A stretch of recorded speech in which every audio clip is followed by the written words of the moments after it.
காரைக்காலில் ஆசிரியர் தகுதி தேர்வை அனைத்து ஆசிரியர்களும் எழுத வேண்டும் உள்ளிட்ட 5 அம்ச கோரிக்கைகளை வலியுறுத்தி அனைத்து நிலை ஆசிரியர்கள் கட்டமைப்பு சார்பில் கவனஈர்ப்பு ஆர்ப்பாட்டம் நடைபெற்றது. அனைத்து நிலை ஆசிரியர்கள் கூட்டமைப்பு தலைவர் தலைமையில் நடைபெற்ற இந்த ஆர்ப்பாட்டத்தில் ஆசிரியர்களுக்கு உரிய ஆண்டு விடுப்புகளை அரசானது கடந்த ஆண்டு குறைத்துவிட்டது. ஆகவே சிபிஎஸ்இ விதிமுறைகளின்படி ஆண்டு இறுதி தேர்வு முடிந்தவுடன் ஆசிரியர்களுக்கு உரிய விடுப்பினை வழங்கிட வேண்டும் என கோரிக்கை விடுத்தனர். மேலும் கல்வித்துறையில் காலியாக உள்ள மேல்நிலைப் பள்ளி முதல்வர்கள் உள்ளிட்ட காலி பணியிடங்களையும் விரைந்து நிரப்பிட வலியுறுத்தினர்.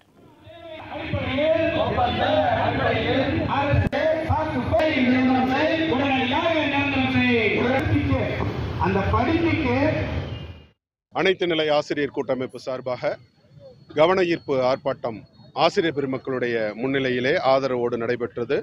எங்களுடைய முக்கிய கோரிக்கைகள், அனைத்து நிலை ஆசிரியர் பெருமக்களும் ஏறக்குறைய 55 வயதை உட்பட்டவர்கள் அனைவரும் டெட் தேர்வு எழுத வேண்டும் என்ற ஆணைக்கு புதுவை அரசானது மறுசீராய்வு மனு தாக்கல் செய்ய வேண்டும்.